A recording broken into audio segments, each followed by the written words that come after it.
Pronto, gravação iniciada. Então, vamos começar nossa aula de TGP dessa quarta-feira, dia 21 de maio. Hoje nós estamos aqui, né, nessa aula diferenciada, nessa aula por meio do Microsoft Teams. A aula essa que está sendo feita dessa maneira excepcional por causa das chuvas que estão afetando aqui o estado de Alagoas e a cidade em que estamos, Maceió, não é isso? Então, vamos lá, vamos começar a nossa aula. Vou pedir só para vocês deixarem sempre os microfones no mudo, tá certo? Para evitar qualquer interferência aqui com a minha voz. Mas podem ligar o microfone quando tiverem dúvida, tá? Fiquem à vontade. Como a gente faz na sala de aula, também funciona aqui na aula virtual, tá certo? Bom, vamos começar de onde a gente parou na aula passada, que foi a parte lá do direito de ação, né? Então, vamos pegar aqui, deixa eu compartilhar a tela com vocês.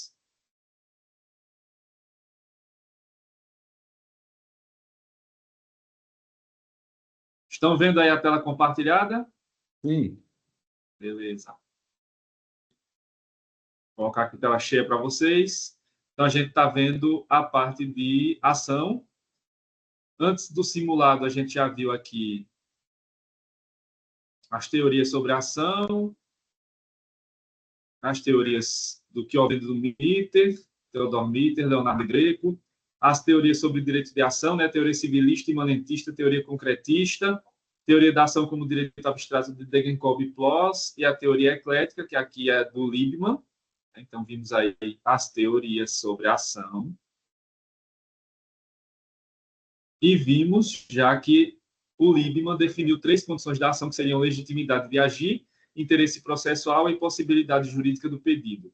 Depois, essa tríade vai dar lugar a outra classificação, né? Menor. Oi? Os slides desapareceram. Os slides desapareceram? Sim, só estou vendo as pessoas. Aí. Deixa eu, então... Só estamos vendo o senhor. Aqui o compartilhamento. Deixa eu voltar.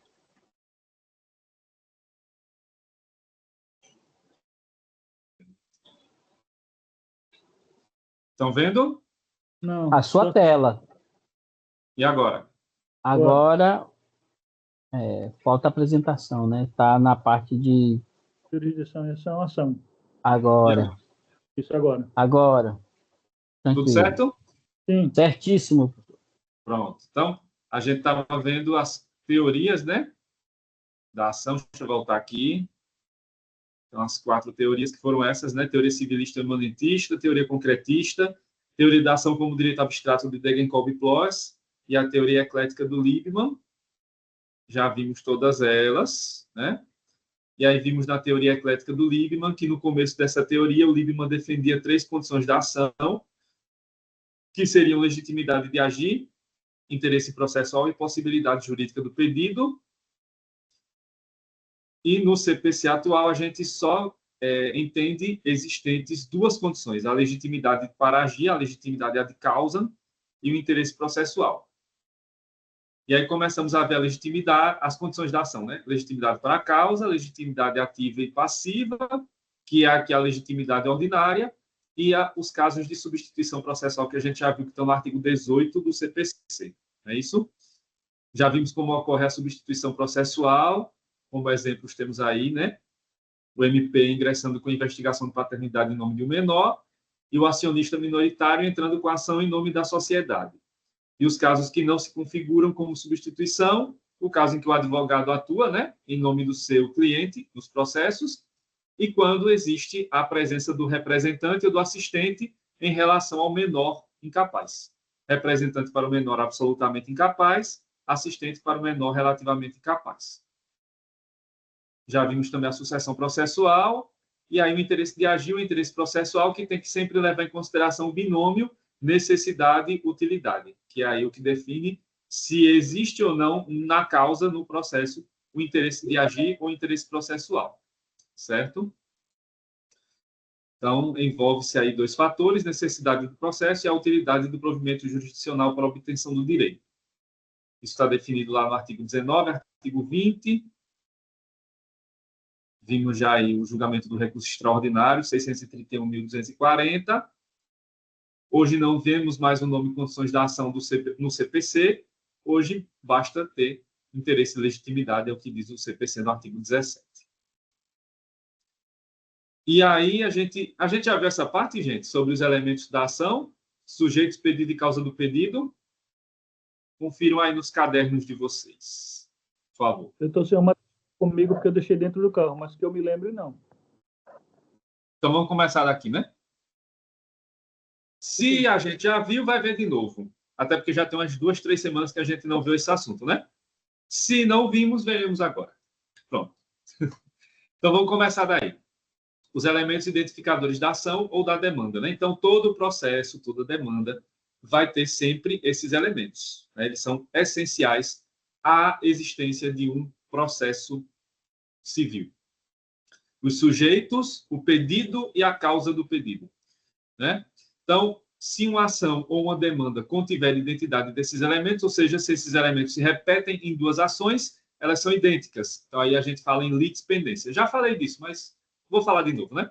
Então, se houver um processo com esses 3 elementos, né? Sujeitos iguais, causa de pedido igual e pedidos iguais, então ocorre a chamada litispendência, se a ação estiver tramitando, né? Então, se a primeira ação estiver tramitando e a segunda for ajuizada igualzinha, então você tem litispendência, a primeira ação continua valendo, a segunda vai acabar não logrando êxito, né? Não vai seguir em frente. Agora, quando essa ação em que estão presentes os 3 elementos já tiver obtido sentença definitiva e tiver transitado em julgado, aí disse que já ocorreu a coisa julgada. Então, a primeira ação já transitou em julgado e não pode mais ser julgada novamente, né? Então, a segunda ação não vai ter também êxito. O resultado é a extinção do segundo processo sem exame de mérito. E aí, então, os elementos que identificam a ação ou a demanda, os sujeitos, né, que são as partes, são as pessoas que participam do processo exercendo o contraditório. Parte é definida como a pessoa que propõe a demanda e em face de quem a ação é proposta.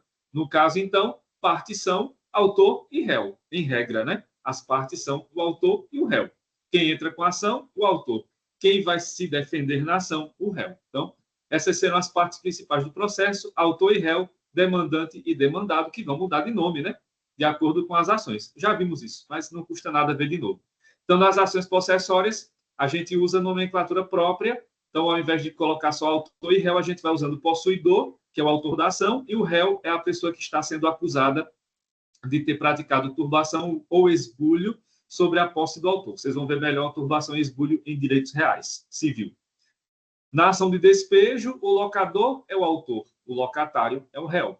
E na ação penal condenatória, lá no direito processual penal, o Ministério Público é o autor e o acusado de ter praticado o crime é o réu.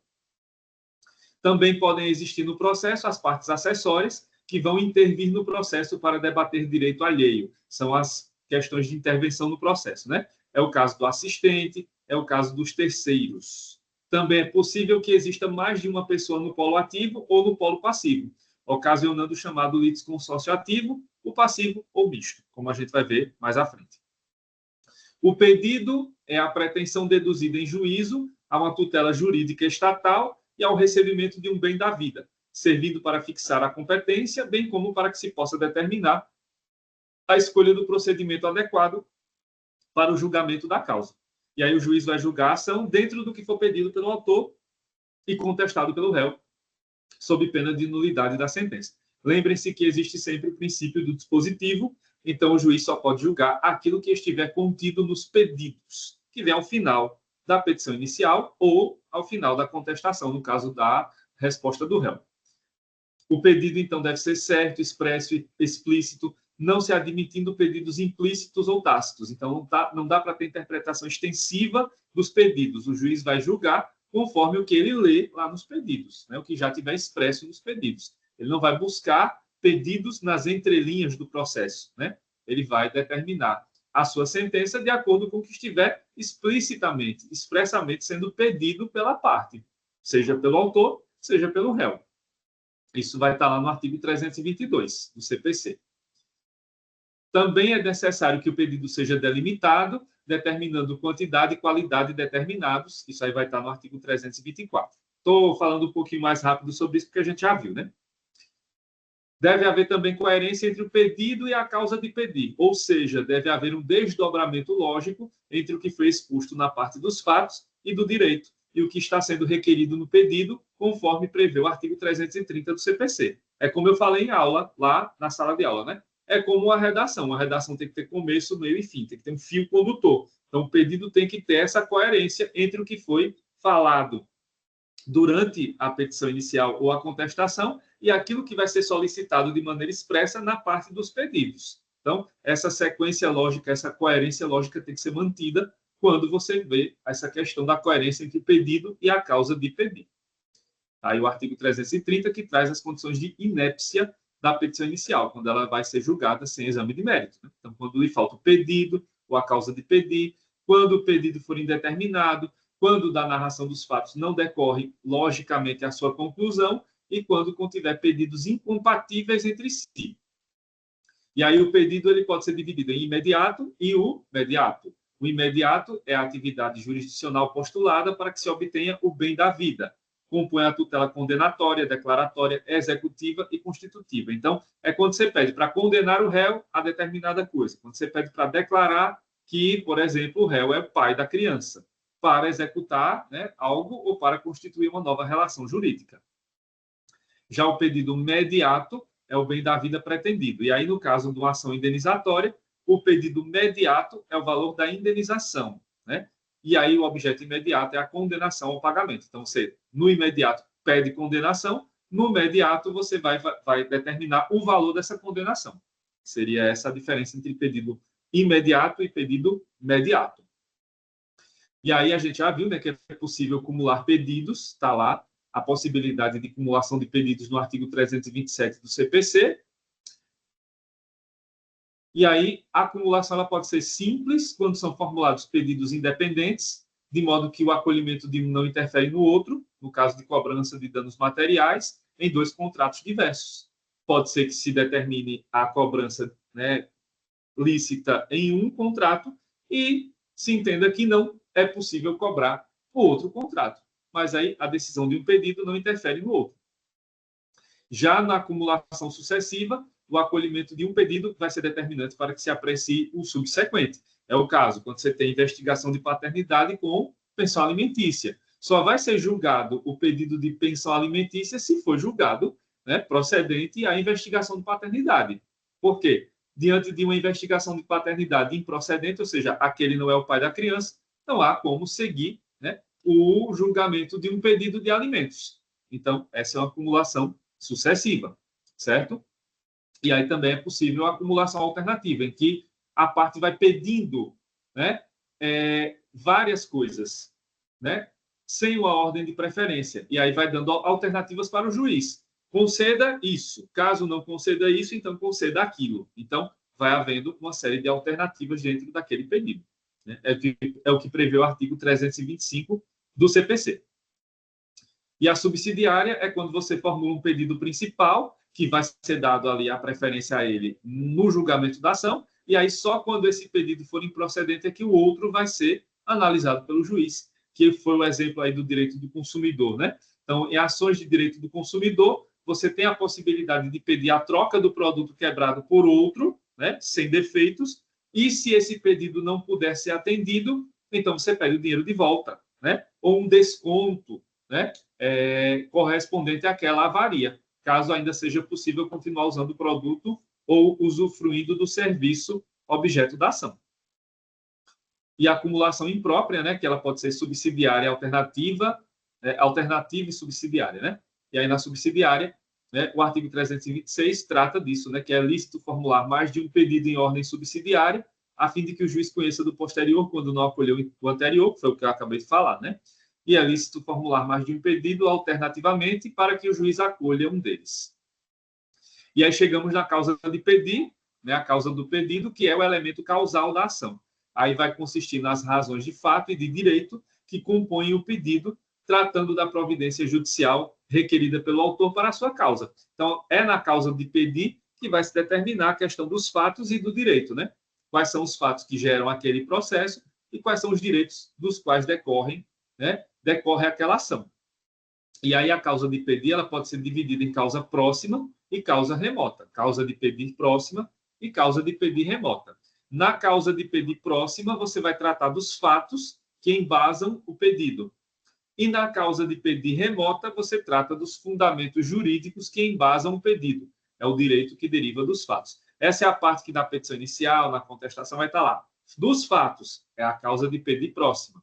Do direito, é a causa de pedir remota. Aí você vai argumentando, né? Especificando ali, ponto a ponto, trazendo os fatos, né? Um a um que compõem aquela causa e os direitos que estão relacionados àqueles fatos. E aí, né, para a gente encerrar essa parte do direito de ação, a gente tem as espécies de ações, né? Que depois vocês vão ver isso com detalhes. Isso é uma coisa que vai ser vista ao longo de todo o direito processual civil, né? Então, as ações no processo civil brasileiro, elas são divididas em 3 grandes grupos. As ações de conhecimento, que a gente chama de processo de conhecimento. As ações cautelares, que a gente chama de processo cautelar. E as ações executivas, que vamos chamar de processos de execução, né? Ou ações de execução. Os processos mais comuns são os de conhecimento, né? São as ações que compõem aí a maioria dos processos que estão em tramitação no judiciário brasileiro, certo? As ações cautelares, elas são em menor número e também as ações executivas. E aí é possível você ter medidas cautelares dentro do processo de conhecimento e dentro do processo executivo. E o processo executivo ele pode ser uma continuação do processo de conhecimento, ou pode ser uma ação autônoma. Isso tudo vocês vão aprender aqui no decorrer das aulas. Em TGP, sobre o processo de conhecimento, e nos outros semestres, com os processos executivos, com os recursos e com os processos cautelares. Certo? Então, só para dar uma base assim para vocês já entenderem o que é cada um desses grupos, vamos lá para essa definição básica, né? Então, ações de conhecimento. Nos processos de conhecimento, nós vamos buscar obter um juízo de certeza sobre o direito ou sobre o bem da vida pretendido, que são aí a maioria das ações que existem no Brasil hoje, né? Nas ações cautelares, no processo cautelar, nós vamos buscar assegurar o resultado útil do processo. E no processo executivo, nós buscamos satisfazer uma obrigação determinada por meio de título executivo judicial, que vem, por exemplo, de um processo de conhecimento que deu lá o resultado, né? E dali vai haver uma execução decorrente daquela sentença, ou um título executivo extrajudicial, que é, por exemplo, um documento que você tem que lhe dá o direito de buscar na justiça que aquele valor a ser cobrado já seja executado. Aí esse é um título extrajudicial.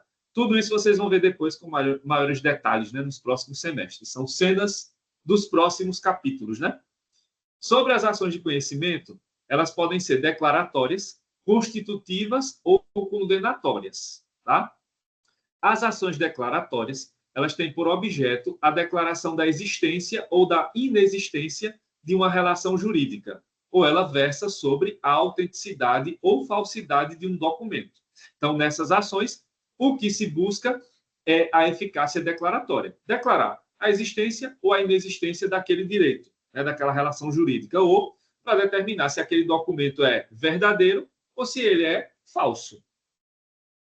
Nas constitutivas, elas têm como objetivo, além da mera declaração, criar, modificar ou extinguir uma relação jurídica, como no caso do divórcio, que além de declarar o fim do vínculo matrimonial, determina o estabelecimento de um novo estado civil para os ex-cônjuges, que eles não voltam a ser solteiros, né? Serão divorciados. Mas aí constitui-se uma nova situação jurídica, né? Em que o divórcio faz com que essas pessoas possam voltar a se casar novamente, né? Com outras pessoas, até com elas mesmas, se quiserem voltar, né? E reatar o relacionamento.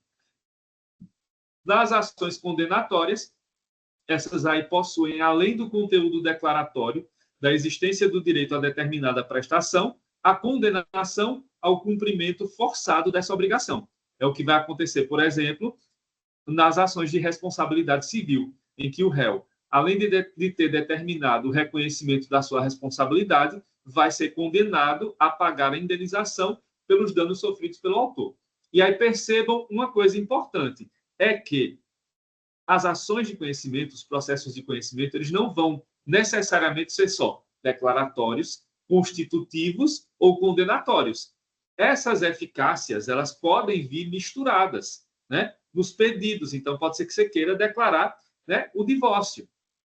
E, ao mesmo tempo, você está constituindo, né, uma nova situação jurídica de divorciados para o ex-marido e a ex-esposa, né? E pode até ter no meio algum tipo de condenação, quando, por exemplo, você vai acumular divórcio com pensão alimentícia, e aí, então, você condena um dos, né, ex-cônjuges a pagar pensão alimentícia, seja para a ex-esposa, seja para o ex-esposo ou para os filhos. Então, pode haver acumulação dessas eficácias. Então, não necessariamente só vai ter ação declaratória, ação constitutiva, ação condenatória, né? Essas eficácias, elas podem vir misturadas dentro do processo de conhecimento, certo? Agora, o Pontes de Miranda, ele analisou essas eficácias todas e ele percebeu que, além dessas 3 eficácias que a gente viu, perdão, ainda existiriam outras 2. Então, o Pontes, ele vai adotar, nessa parte do processo de conhecimento, uma classificação muito interessante, que é a chamada classificação quinária. Quina, 5, né? Então, ela acrescentava a essas outras, essa classificação que a gente viu, outras 2 espécies, as mandatórias e as executivas lato sensu. Então, além da eficácia declaratória, da eficácia constitutiva e da eficácia condenatória, você tem mais 2 na classificação do Pontes de Miranda. A mandatória, ou mandamental, e a executiva lato sensu. Vamos ver, então, o que elas representam, né?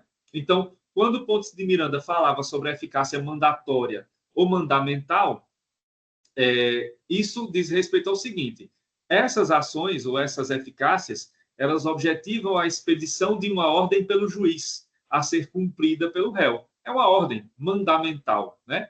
É o que ocorre no mandado de segurança, com o deferimento da ordem de segurança que deve ser cumprida pela autoridade coatora. Então, quando o juiz determina, quando julga um mandado de segurança, uma ordem específica, ele está mandando executar aquela ordem. Então, essa sentença, essa decisão, vai ter caráter mandatório ou mandamental, certo? Já no caso das executivas lato sensu, né, das ações executivas lato sensu no processo de conhecimento, elas têm natureza cognitiva, mas têm embutidas a capacidade executória, possibilitando ao juízo determinar na sentença, independente de qualquer outra providência, a entrega do bem da vida ao objeto da lide, como ocorre nos casos de ação de reintegração de posse e de despejo. Então, nessas ações que têm essa eficácia de natureza executiva lato sensu, além de determinar, por exemplo, a questão cognitiva, que é a análise completa do processo, ainda tem embutida nessa sentença uma questão de execução, como determinação de reintegre a posse daquele bem àquela pessoa, ao autor da ação, ou faça-se o despejo, né? Execute o despejo do inquilino, do locatário que não pagou os aluguéis. Então, nesse caso, vai haver uma eficácia a mais nessa ação, que seria dessa natureza executiva. Não é um processo executivo, mas dentro do processo de conhecimento vai haver, dentro dele, uma eficácia executiva para essas medidas que são determinadas pelo juiz durante o processo de conhecimento, certo? E aí, dentro dessas classificações todas, ainda temos outra, né? Que, de acordo com o direito material perseguido, temos as ações reais e as ações pessoais, que elas vão ficar bem delimitadas para vocês quando vocês estudarem, né, direitos reais. Ou se já estudaram, vocês já vão saber. Então, as ações reais, elas têm como causa de pedir um direito real, como ocorre nas ações de propriedade, servidão, hipoteca, né, nas ações de posse também. E aí, nas ações pessoais, a causa de pedir se fundamenta em uma obrigação, sendo de caráter pessoal. Aí vai abranger, em geral, as ações relacionadas às obrigações de dar, fazer e não fazer. Então, as ações pessoais, elas, em geral, abrangem as obrigações. E as ações reais, em geral, abrangem os direitos reais. Indo lá para o direito civil, né, na grande distinção que existe dos direitos de caráter pessoal, obrigações, contratos e tal, e dos direitos reais. Tá certo? Então, a gente encerrou a parte do direito de ação. Tá certo? Pergunto a vocês, até aqui alguma dúvida?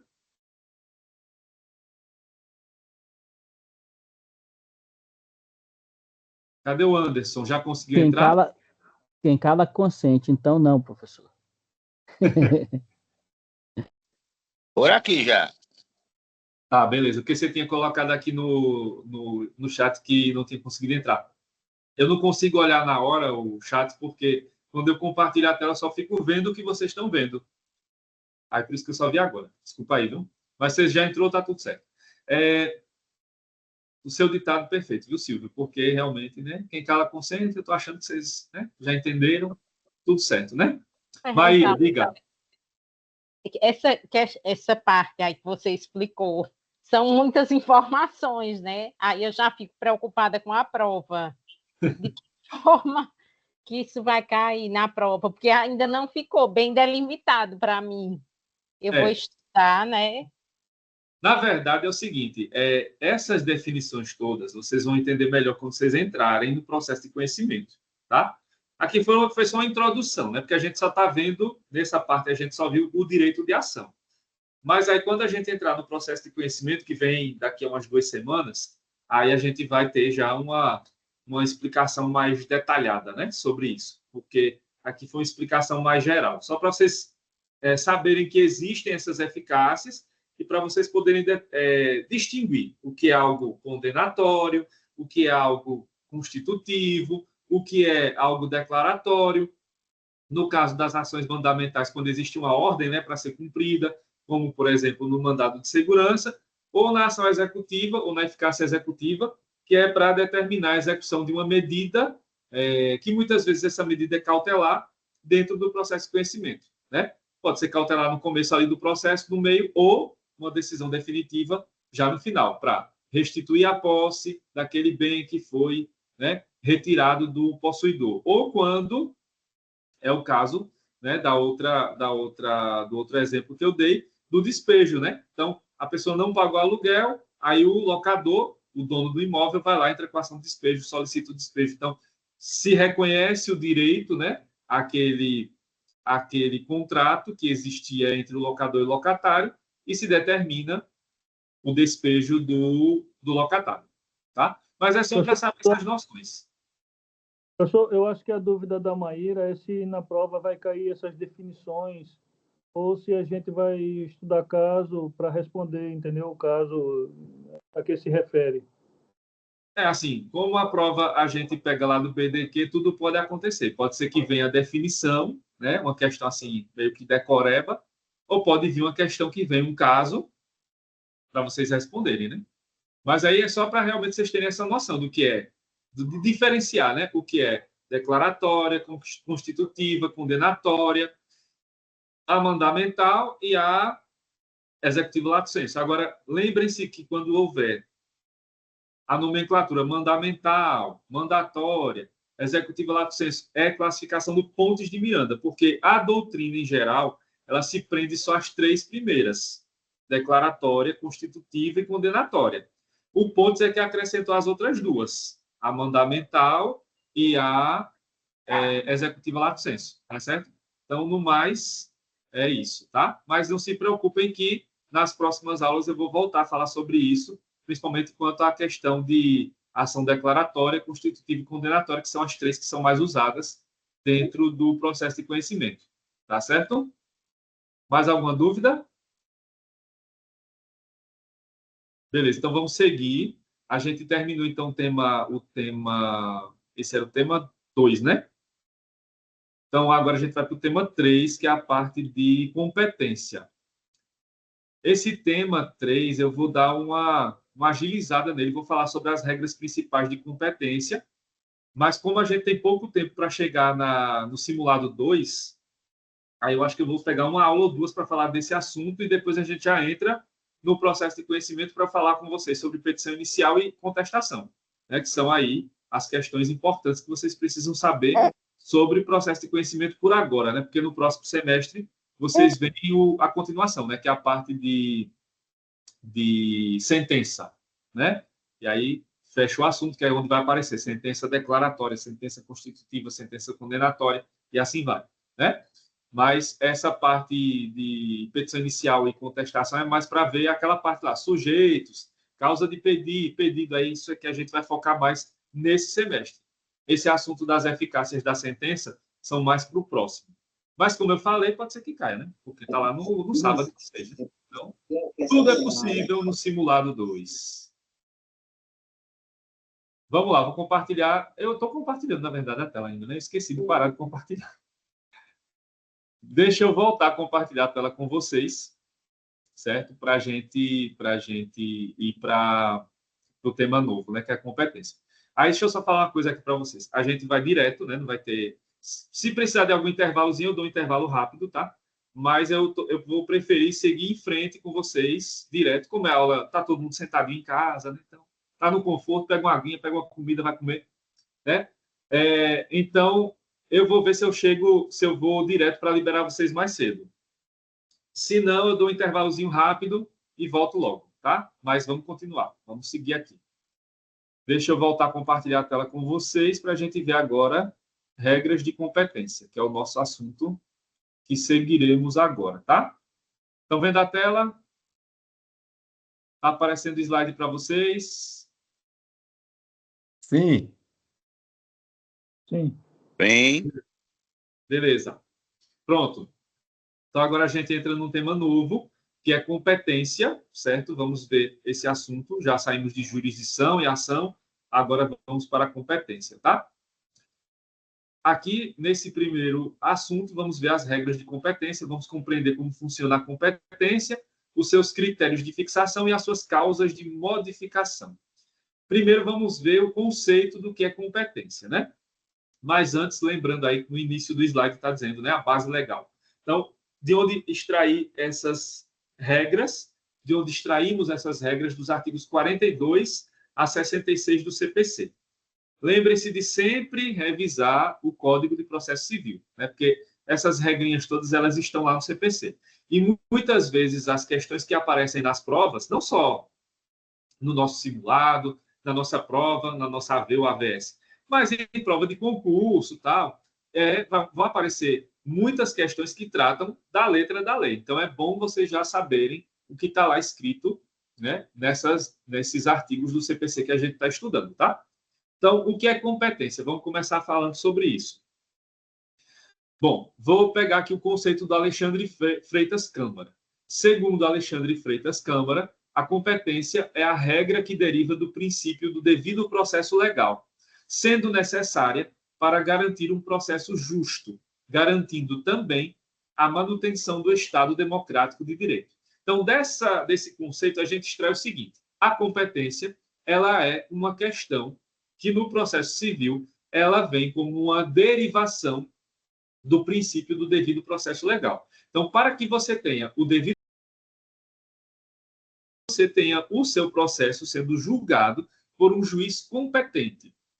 Quando se fala em competência ou incompetência em processo, tenham sempre esse cuidado. Não está se falando da questão pessoal do juiz, se ele tem capacidade para julgar o processo, conhecimento, né, para julgar o processo ou não. Ou seja, se ele é capaz ou incapaz de conhecer a lei e o que está ali escrito. Não é isso. Competência é uma questão objetiva. Isso trata da questão das regras que o CPC determina de qual juiz que tem ali, né, o dever de julgar aquele processo, segundo questões de lugar, segundo questões de matéria, né, de assunto a ser tratado no processo, tá certo? Então, a vara civil competente, essa é a expressão que a gente usa, não é? É a questão de dizer se o juiz, pessoa do juiz, né, se ele tem ou não capacidade para julgar o processo, mas é se aquele juízo é competente, tem ali a determinação legal para poder julgar ou não aquele processo, certo? Essa é a determinação. E aí, isso você tem também a garantia, a necessidade de garantia de um processo justo. Então, no devido processo legal, tem a necessidade de justiça dentro do processo e também vai se buscar, dentro dessa determinação da competência, se manter o Estado democrático de direito. Por quê? Um processo democrático tem como pressuposto, né, a existência de um juízo competente para julgar aquela causa, certo? Nesse sentido... Professor, saiu Oi? a tela de compartilhamento. De novo? Oi. Espera aí, viu? Só um minutinho. Hoje esse time está danado. Espera aí, viu? Mas vocês viram o slide que eu estava falando do conceito? Sim. Tá. Vou voltar, viu? A compartilhar.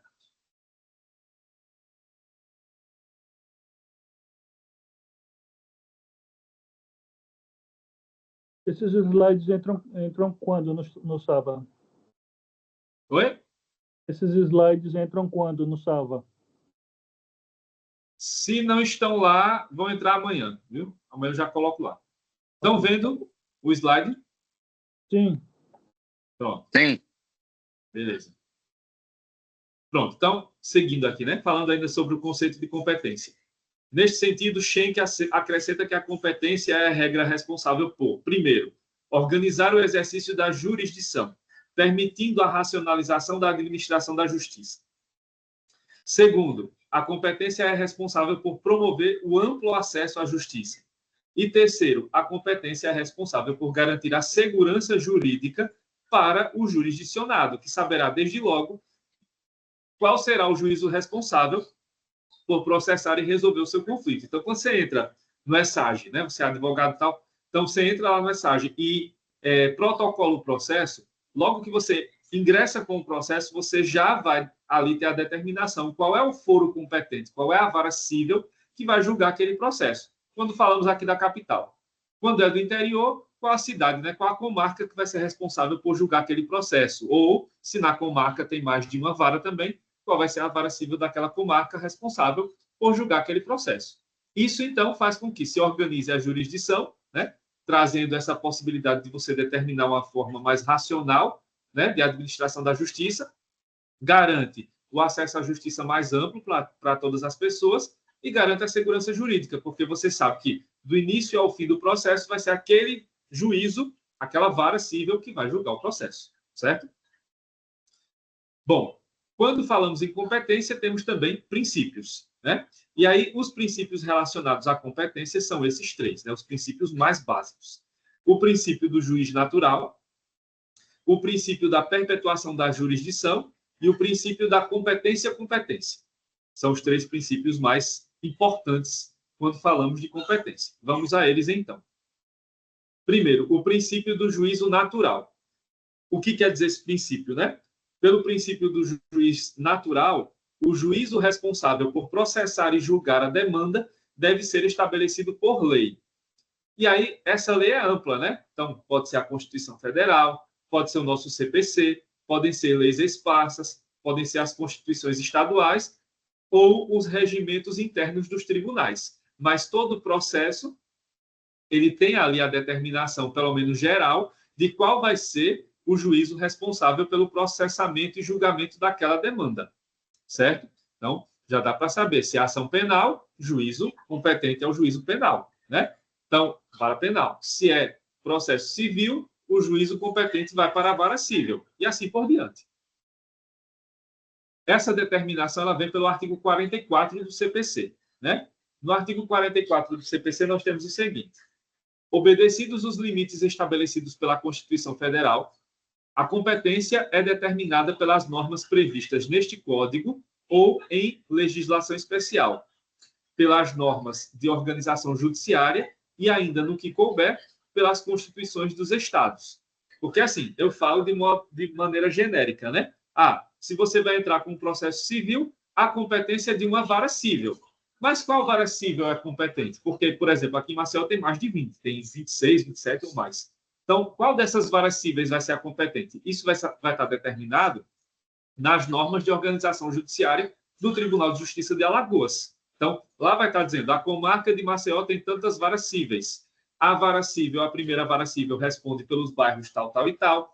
A segunda vara cível pelos bairros tal, tal e tal. E assim vai. E o assunto, né? Os assuntos que podem ser julgados na vara cível, na primeira vara, são esses. Os assuntos que podem ser julgados na segunda vara cível são esses. Então, vai ter vara cível especializada em família, vai ter vara cível especializada em sucessões, vai ter vara cível especializada em execução fiscal, ou ações de cunho fiscal e tributário.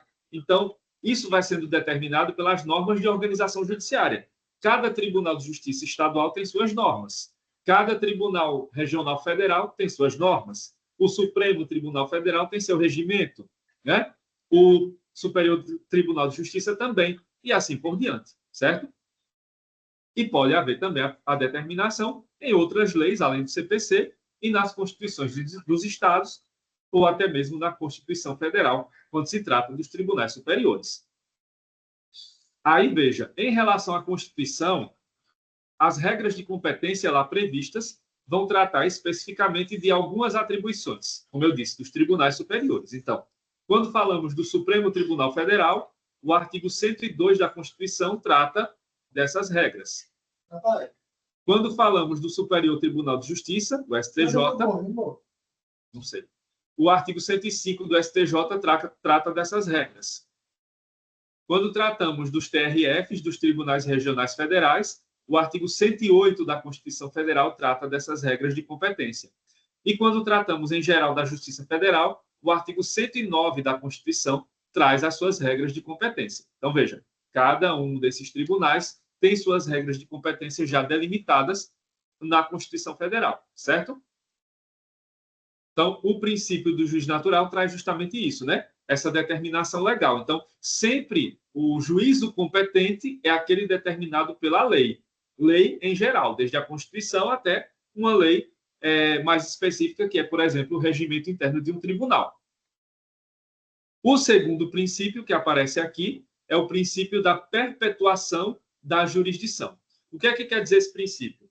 Bom, por esse princípio da perpetuação, ele vai impedir a modificação da competência após o registro ou a distribuição da petição inicial. Então, a partir do momento que o advogado protocola a petição inicial no sistema do judiciário, seja o ESAGE ou o PJE, já vai ficar determinada aquela competência para aquele processo. E aí a ideia é de que, em regra, uma vez que aquele processo esteja tramitando naquela vara cível, ele vai começar e terminar sua tramitação naquela mesma vara, a não ser que seja necessário fazer uma remissão para outra vara que seja competente, certo? Mas aí isso vai acontecer nas situações previstas pela lei. Mas, em geral, a regra é essa. Uma vez que você protocolou a inicial e ela foi sorteada e designada para uma determinada vara cível ou para uma determinada comarca cível, então, aquele processo vai começar e terminar naquele local, naquela vara competente ou naquela comarca competente, certo? O artigo 43 do CPC é que vai determinar a regra, né, da perpetuação, né, como o princípio funciona em regra, e as suas possibilidades de exceção. Então, determina-se a competência no momento do registro ou da distribuição da petição inicial, sendo irrelevantes as modificações do estado de fato ou de direito ocorridas posteriormente, salvo quando suprimirem órgão judiciário ou quando alterarem a competência absoluta. Então, quando é que se pode fazer a alteração da jurisdição aqui no caso da competência, né? Quando houver modificações do estado de fato ou direito. Então, entrou com o processo, por exemplo, a parte morreu, né? A parte autora, a parte ré. Então, pode ser que esse processo mude de vara cível competente, de acordo com quem são os sucessores desse falecido. Quando ocorre a supressão do órgão judiciário, por exemplo, extinguiu-se a comarca daquela cidade. Então, todos os processos que tramitavam naquela comarca vão ser transferidos para outra comarca. Então, necessariamente, vai haver alteração da competência. Ou quando se altera a competência absoluta, ou seja, vem uma lei e muda, né, a regra de competência. Então, por exemplo, a competência para as ações que versem sobre bens imóveis, o que determina hoje o CPC é que uma ação que seja ajuizada e que trate de um bem imóvel, por exemplo, a ação sobre uma casa, ela vai ser ajuizada no local em que se situa a casa. Mas se vier uma nova regra que mude o processo civil e determine que, a partir de agora, de competência para ações que versem sobre imóveis, seja o do local onde a pessoa reside, o autor da ação, aí isso vai ter que mudar como uma regra que altera a competência absoluta, certo? Então, só vai poder haver a exceção à perpetuação da jurisdição nesses casos, quando for possível essa remissão dos autos para outra vara competente, dentro do que a lei determina, certo? E aí, o princípio da competência, que é o terceiro princípio, ele determina o seguinte: o juízo em que houver sido registrado ou distribuído o processo deverá ser o primeiro a analisar se possui competência para processar e julgar a demanda. Então, como você tem a perpetuação da competência, né? Professor? O slide... Isso. Só um minutinho, deixa eu só terminar esse princípio aqui. Como a gente acabou de ver, né, que existe a questão da perpetuação da competência, então, o juiz que recebeu o processo, né, que foi ali sorteado no sistema do ESAG ou do TJE, então, esse juiz é que vai ser aquele que vai analisar primeiro se ele possui a competência para processar e julgar a demanda. Se ele tem competência, o processo segue. Se ele não tem competência, ou ele vai determinar que a parte mude lá, né, a petição inicial para poder determinar que aquela competência vai ser adequada, ou então ele vai fazer remissão de autos para a vara competente se a lei permitir, ou ele extingue sem exame de mérito a demanda, porque ele não tem competência para isso. Mas aí, veja, quando se fala em competência, esse princípio diz respeito a essa situação, né? O juiz que receber o processo que foi registrado ou distribuído na sua vara ou na sua comarca, ele será o responsável por analisar se realmente existe aquela competência para processar e julgar a demanda naquela vara ou naquela comarca, ou se não existe. Tá? Deixa eu... Sim, pode falar agora. Desculpa aí ter... O slide saiu de novo. Um pouquinho. Quem vai falar? O slide sumiu de novo. Diga. Eita, não entendi. Professor, o slide saiu de novo desde aquela hora. E já foi? Já tem uns minutinhos já que está fora. Quando você começou a falar da competência, o slide caiu. Ah, tá. Então volta a falar. Foi competência que caiu, foi? Ou foi antes? Foi agora, na competência da competência. Tá. Você vê o que está acontecendo. Coloca para compartilhar e sai. É a pilha que está fraca, professor. Só se for. Vamos lá de novo. Estão vendo o slide?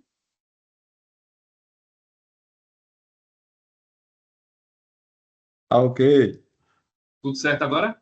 Sim, tá. Tem a Silvia Moraes disse que não está conseguindo entrar, não. Quem? Tá ok. Tem que autorizar. A Silvia? Moraes. Deixa eu ver se aparece aqui para mim. Pede para ela entrar de novo. Vai aparecer aqui, autoriza. Só um minutinho. Esperar ela, né?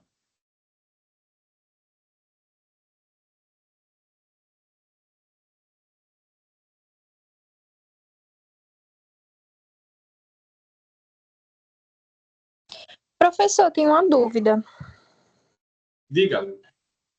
Professor, em uma ação de guarda, essa questão de mudar a comarca, como é que funciona?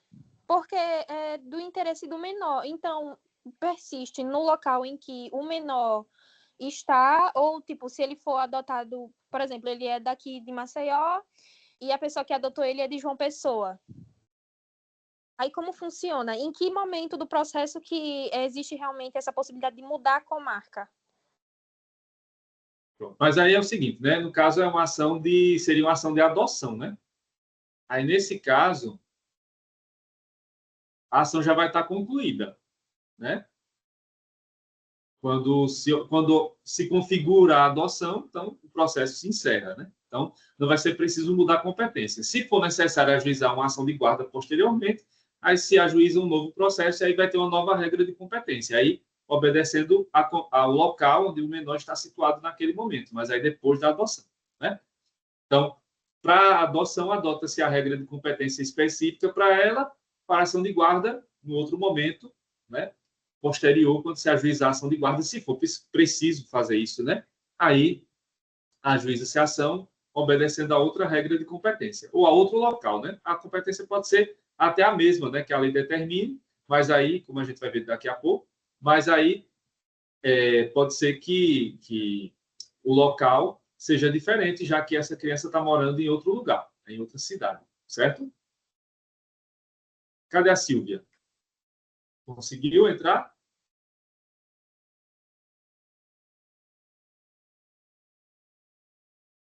Vamos seguir, né? Quando ela aparecer aqui de novo convite, eu adiciono. Vou compartilhar de novo a tela com vocês. Ó. Estão vendo aí de novo o slide?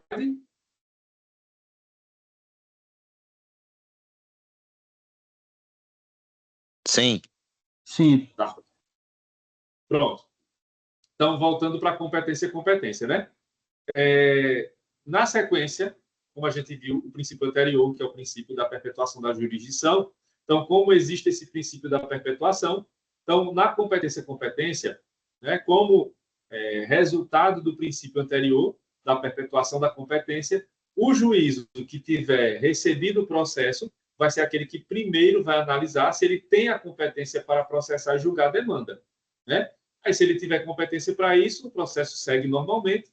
Se ele não tiver competência para isso, ele chama a parte autora para que ela possa retificar inicial, para poder garantir que a competência seja ali determinada para aquela vara ou para aquela comarca.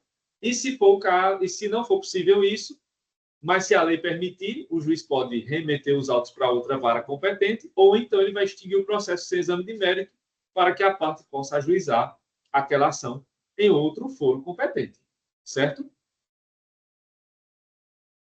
Então, são esses os princípios para a competência, certo? Continuam vendo aí o slide? Sim. Sim, tranquilo. Então, vamos ver agora, né, quais são os critérios principais que se definem para a competência, né? Então, quais são os critérios para a definição do juízo competente? Nós vamos ter critérios objetivos, critérios territoriais e critérios de ordem funcional, certo? Objetivos da lei, territorial de acordo com o local, né, em que a ação vai ser ajuizada, de acordo com a matéria, né? E o funcional, também determinados de forma objetiva pela lei. Então, o primeiro critério é o critério objetivo.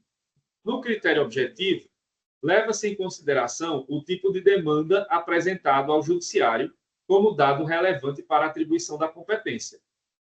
Assim, define-se a competência nesses casos de acordo com quem são as partes envolvidas na demanda, de acordo com a natureza da controvérsia ou de acordo com o valor da causa. Então, no critério objetivo, você vai ter que levar em consideração qual é o tipo de processo que foi ajuizado. Então, de acordo com as partes envolvidas. Se é, por exemplo, ex-marido e ex-esposa, né, o que querem ser ex-marido e ex-esposa, vara de família, para ação de divórcio. Se são os herdeiros do falecido, uma ação que vai tramitar numa vara sucessória, de sucessões, né? De acordo com a natureza da controvérsia, vem isso também, né? Então, de acordo com a natureza da controvérsia, pode ser ação de família, ação de sucessões, ação de contratos, ação de execução fiscal, ou de acordo com o valor da causa, que aí, de acordo com o valor da causa, você pode ir para o juizado especial ou para o juízo comum, né? Se é uma causa com até 20 salários mínimos, o valor da causa é 20 salários mínimos, ou até 20 salários, juizado especial, sem advogado, né? Com a parte entrando sem advogado. Se é o valor de até 40 salários mínimos com advogado, juizado especial.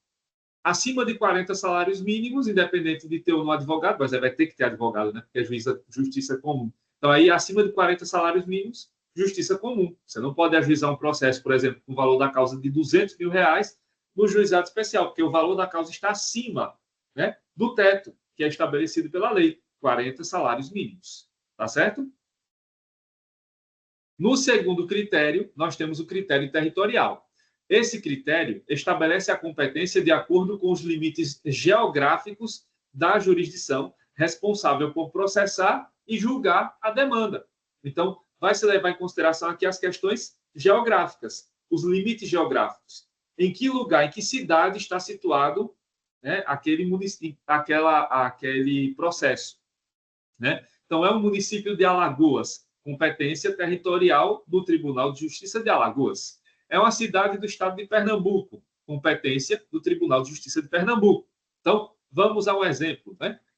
cidades limítrofes dos estados de Pernambuco e Alagoas. Você tem Palmeira dos Índios, que é uma cidade do estado de Alagoas, né? Então, nesse caso, essa cidade, né, os processos que são ajuizados em Palmeira, das pessoas que moram em Palmeira dos Índios, né, eles vão ser ali ajuizados na vara civil de Palmeira dos Índios, ou seja, Tribunal de Justiça de Alagoas. Mas se você vai para a cidade vizinha, mas no outro estado, né, Pernambuco, que é Bom Conselho, aí vai ser na comarca lá da cidade de Bom Conselho, que é Pernambuco, Tribunal de Justiça de Pernambuco, né? Então tem a questão dos limites geográficos que aparecem aqui. Mas não é só essa questão de um estado para outro, mas é de uma cidade para outra. Ou, no caso de uma cidade maior como Maceió, né, de uma capital, você tem limites de bairros, né? Como é a própria atuação do Núcleo de Prática Jurídica da Estácio, né? O Núcleo de Prática Jurídica da Estácio atende bairros, né, que são definidos pelo Tribunal de Justiça, né? Então, lá vai atender as pessoas que moram na Pajuçara, na Ponta Verde, na Ponta da Terra. Curiosamente, não atende o pessoal que mora na Jatiuca, né? Então, a pessoa que mora lá na Jatiuca, onde é a sede da Estácio, se ela mora em frente à Estácio, tem umas casas que, né, estão ali na rua da Estácio, se ela mora em frente à Estácio, ela não pode ir para a Estácio, para o núcleo de prática, porque o núcleo de prática jurídica responsável pelo bairro da Jatiuca fica em outra faculdade, né? Aí tem que se locomover para o bairro do Farol para serem atendidos lá. São as questões que o Tribunal de Justiça determina. Aí tem que seguir o que está nas normas de organização judiciária, certo? E aí a competência funcional, ela é baseada de acordo com a função exercida por cada órgão jurisdicional. E aí a questão de competência funcional, ela pode ser vertical ou horizontal. Quando ela vai ser vertical? Quando os órgãos jurisdicionais atuam de forma hierarquizada. Aí você vai ingressar com recurso, vai ter que ir para a instância superior, né? Para a instância mais acima do Tribunal de Justiça de Alagoas, pode ir para o STJ, para o Supremo Tribunal Federal, né? E a competência horizontal, quando os órgãos jurisdicionais atuam de forma coordenada para a realização de um ato processual. Aí são as varas cíveis, né, do próprio Tribunal de Justiça, ou as câmaras cíveis na instância superior. Tá? Então, esses são os critérios para a definição do juízo competente. Critério objetivo, critério territorial e critério funcional. Pergunto a vocês. E o Luiz já está com o áudio ligado. Mas eu já ia perguntar. Alguma dúvida? Só um pouquinho da forma horizontal, professor, que eu não entendi direito. Qual o conceito? O seu áudio está saindo meio estourado. Repita aí, por favor. Então, deixa eu tentar falar mais baixo.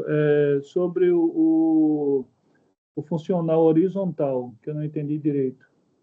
Ah, sim, funcional horizontal. É quando você tem aí os órgãos do próprio Poder Judiciário, né, do mesmo nível ali, hierárquico, que atuam em colaboração. Aí você tem a competência de natureza funcional horizontal. Você tem uma vara cível e outra vara cível que são competentes, né? No mesmo nível. Ou seja, por exemplo, pode ser uma 20ª vara, 21ª, coisa do tipo, certo? Ou a vara cível de uma cidade, a vara cível de outra, né? Porque existe aí a possibilidade de você ingressar com uma ação. Vocês vão ver que existem regras de competência que elas levam à possibilidade de você ajuizar a ação numa cidade ou em outra. E aí você escolhe. Na vara cível de mesmo nível, né? Mas aí você vai escolher se vai entrar com a ação aqui, por exemplo, em Maceió, ou em Palmeira dos Índios, ou em Coruripe. Vai depender do que determina a regra de competência, que é o que a gente vai ver agora na sequência, as regras de competência. E aí, tenham muita atenção nessas regras, porque elas são umas 20 e poucas regras, né? São várias, vocês vão ter que ter atenção para poder diferenciar. Mas aí, vocês vão ver que elas são associadas a regras específicas, né? Assuntos específicos, temas específicos. Vai ficar mais fácil para memorizar essas regras, mas já vão revisando elas depois da aula, porque é um negocinho cabuloso, lembrar as regras de competência. Mas aí, essas regras a gente vai pegando elas mais na prática. Quando vocês começarem a atuar com os processos, quem já atua em escritório sabe disso, né? Então, quando vocês começarem a atuar na prática, vocês vão pegando melhor essas regrinhas. Quando forem vendo, ação tal, aí a competência é essa, está no CPC, você já lembra.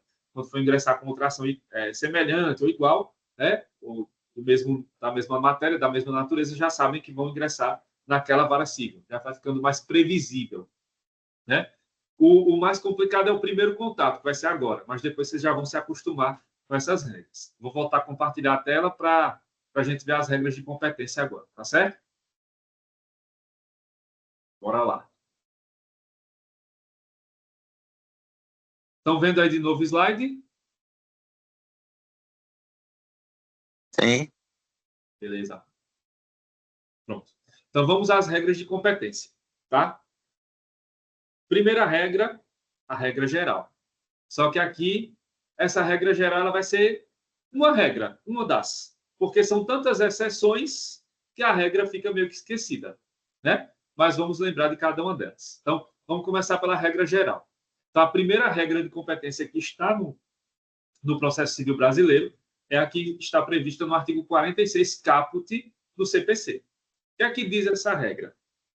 Bora lá. A ação fundada em direito pessoal ou em direito real sobre bens móveis será proposta, em regra, no foro de domicílio do réu. Então, essa é a regra. Ação sobre direito pessoal ou direito real sobre bens móveis é proposta no foro de domicílio do réu. Lembrando, isso é processo civil, viu? Processo penal é outra história. É no processo civil. Então, uma ação de obrigações, que você tem, por exemplo, um contrato, tá? Então, em tese, teríamos ali uma obrigação geral determinada no contrato.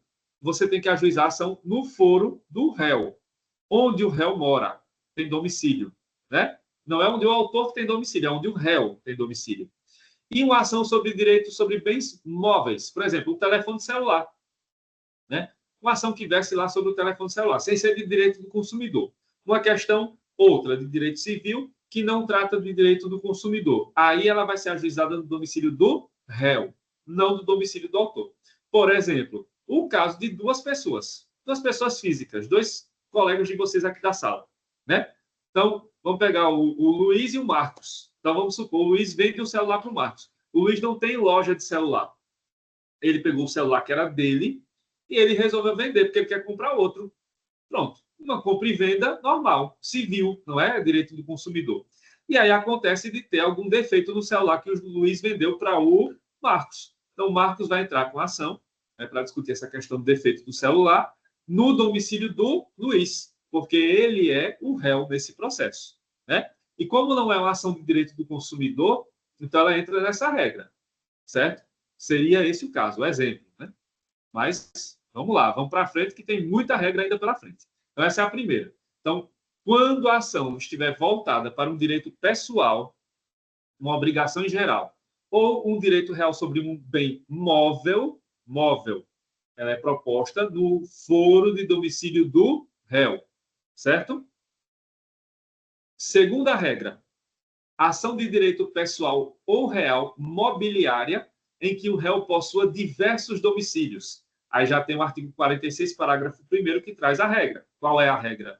Tendo mais de um domicílio, o réu será demandado no foro de qualquer deles. Então, vamos pegar esse caso, né?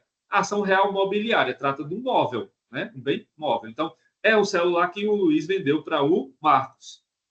O Luiz é o réu. Então, nesse processo que se discute lá alguma coisa sobre esse celular. E aí, o Luiz mora em Maceió, trabalha 3 dias por semana em Maceió, trabalha 2 dias por semana em União dos Palmares. E ele mora aqui em Maceió e também em União dos Palmares. E aí?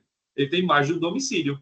Nesse caso, o domicílio aqui que vai ser escolhido para a demanda, né, para o processo, pode ser qualquer um dos dois. Pode ser ou a vara civil de Maceió ou a vara civil de União dos Palmares. Foi aí que eu falei da funcional horizontal, né?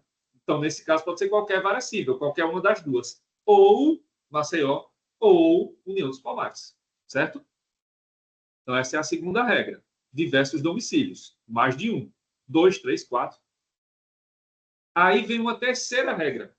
Nesse caso, o direito é pessoal, continua sendo direito pessoal real mobiliário, mas nesse caso a pessoa tem domicílio incerto ou desconhecido.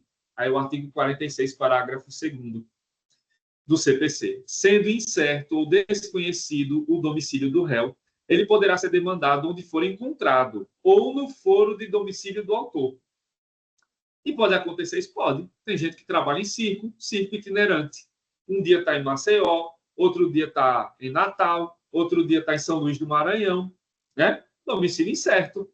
Pode ser uma pessoa, né, que seja daquelas pessoas que compram um motorhome e sai rodando o Brasil, né? Então, no final de semana eles estão em Maceió, no final de semana, no outro final de semana eles estão em Recife e assim vai, né? Então, esse domicílio é incerto, é desconhecido, né? A hipótese dos ciganos, né? Os ciganos, quando não têm residência fixa, eles podem ser nômades, né? Isso faz parte da cultura deles. Então, eles podem estar um dia em Maceió, outro em Salvador e assim vai.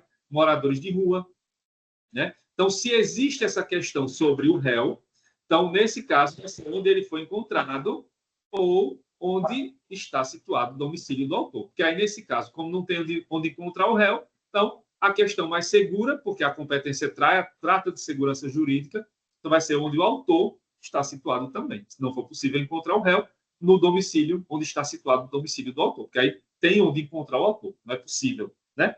Então, nesse caso, ou é onde o demandado foi encontrado, ou seja, o réu, ou no domicílio do autor.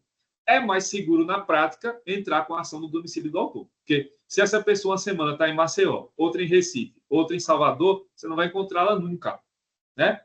E o Poder Judiciário, né, ele não tem como sair correndo atrás dessa pessoa, né? Até porque a velocidade que o Judiciário trabalha não é a mesma que essa pessoa se locomove. Então, para garantir uma maior chance de eficácia desse processo, né? Que esse processo vai ser mesmo julgado, vai ter algum resultado. Aí o ideal seria, porque essa é uma opção que a lei determina, ingressar na vara civil competente onde está situado o domicílio do autor. Lembrando, né?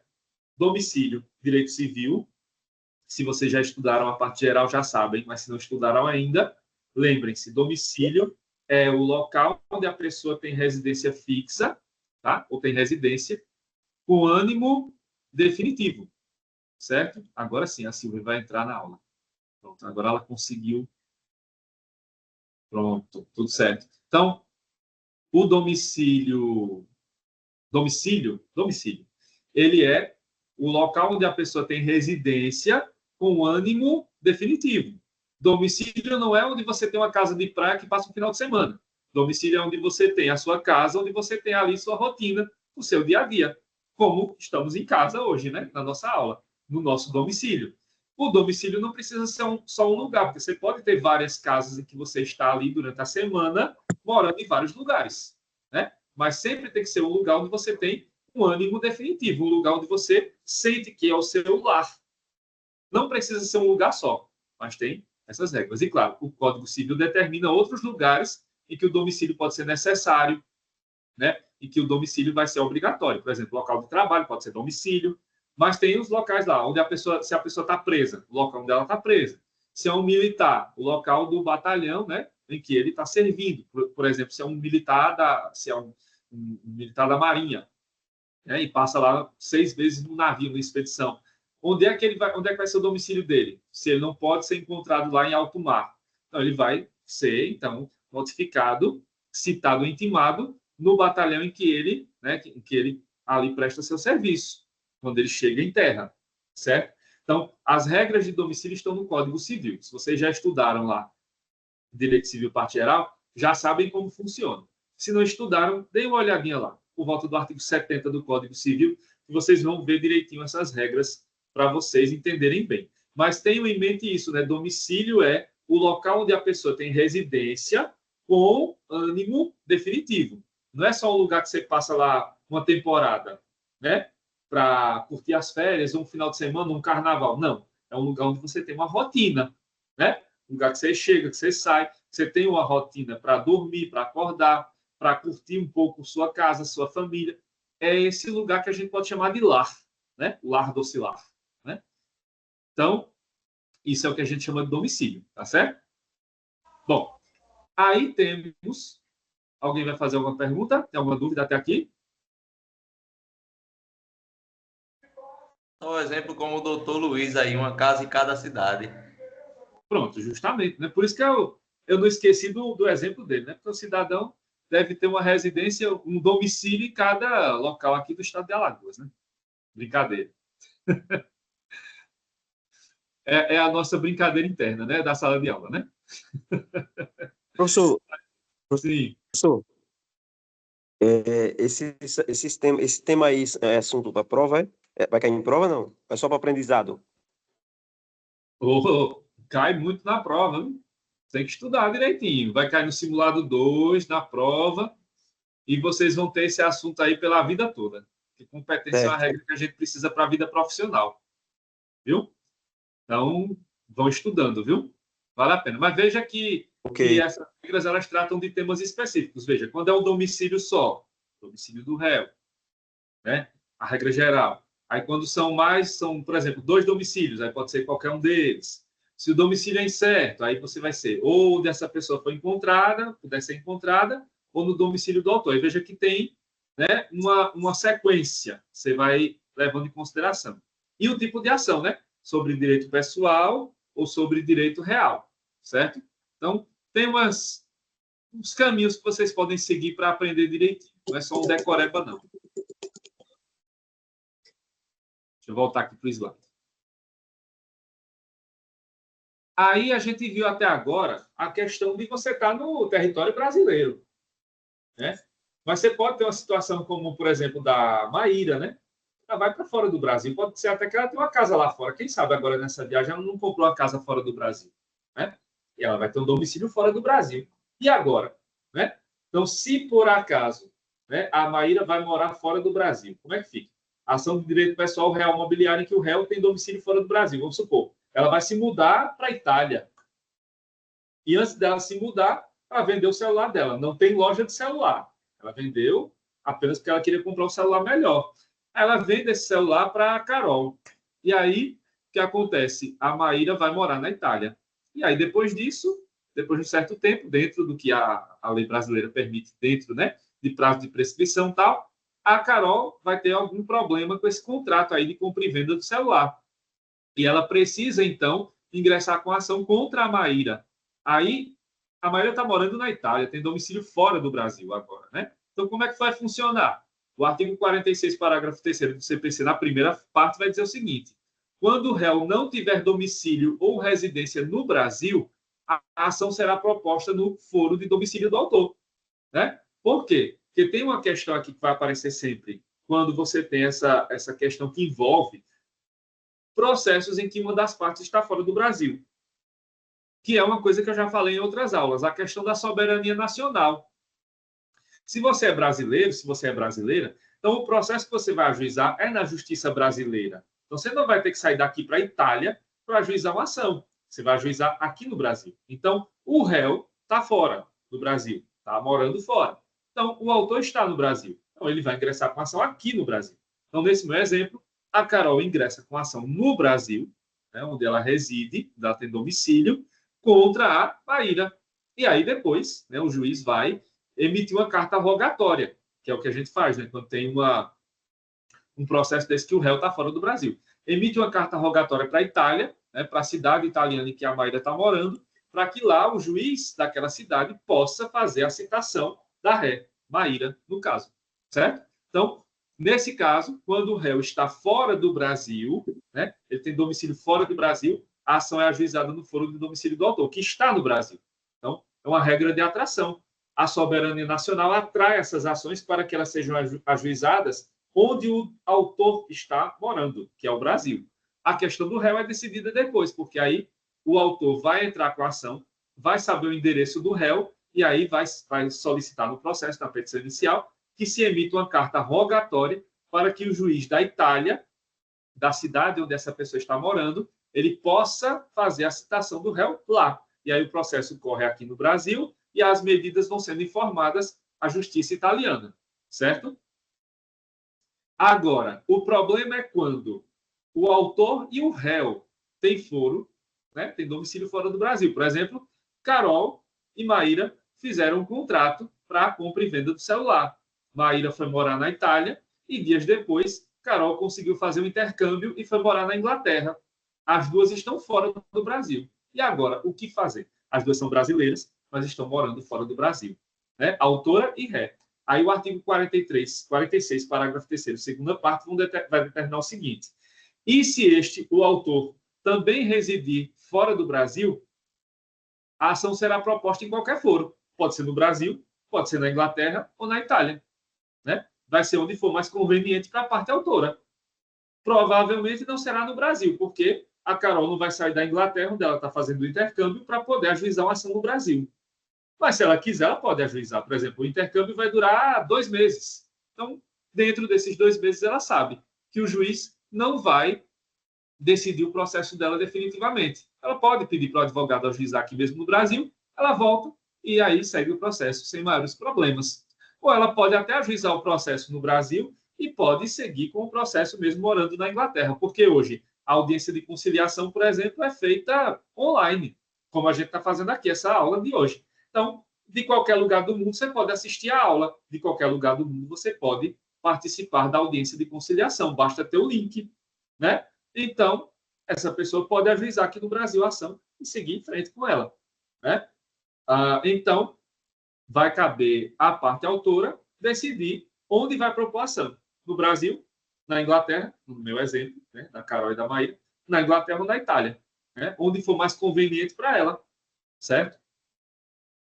Aí a sexta regra é quando os réus têm domicílios distintos. Aí tem mais de um réu nessa ação. São 2, né? 3, 4, 5.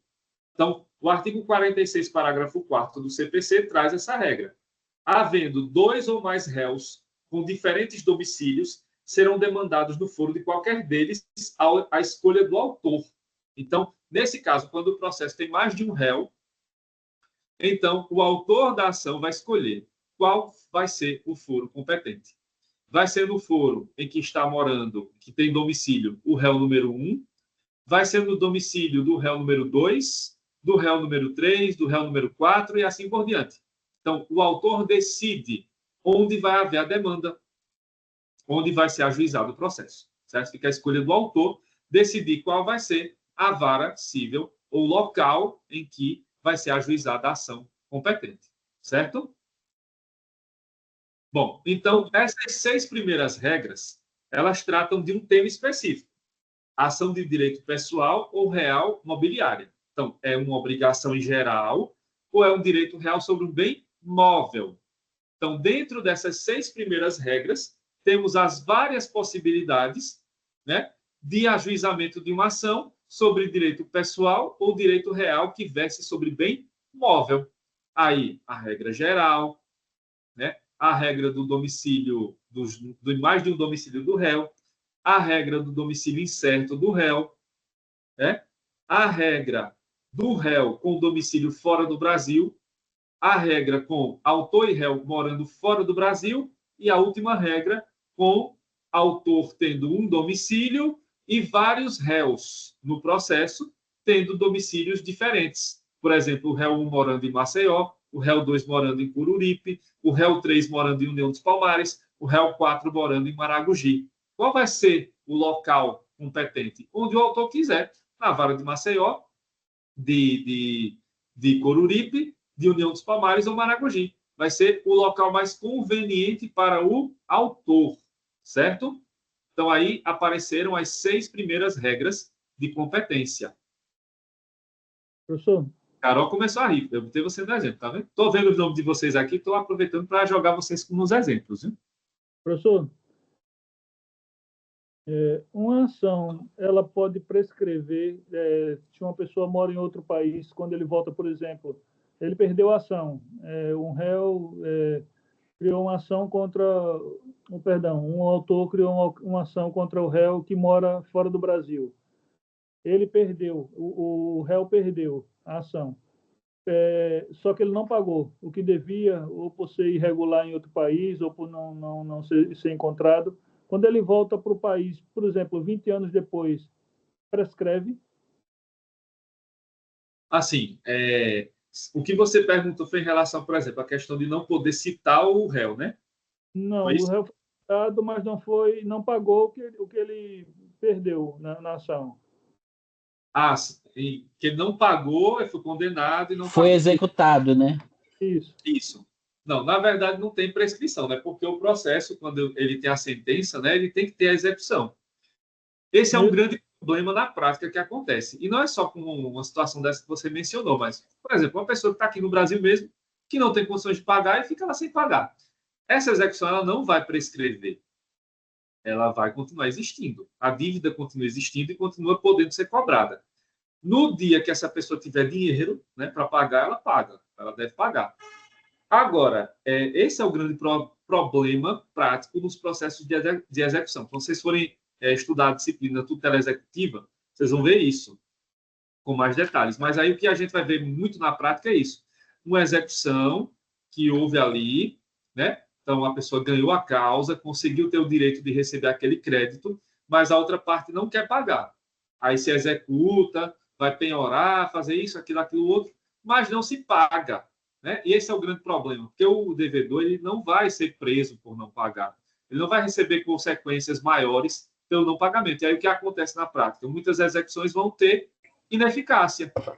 Por quê? Porque elas vão ter ali o valor a ser executado, a parte executada não paga, e o executante, a pessoa que executa, né? O executante não recebe, e fica por isso mesmo. Né? Então, acaba tendo, na prática, uma ineficácia. E aí não prescreve essa execução, ela não vai prescrever, vai continuar sendo devida. Mas aí, na prática, ela vai deixando de ser cobrada, porque a parte não paga, e se não paga, não tem grandes consequências. Ela não vai ser presa, né, por não pagar. No tribunal, só isso. Vai ter grandes consequências maiores do que isso. Né?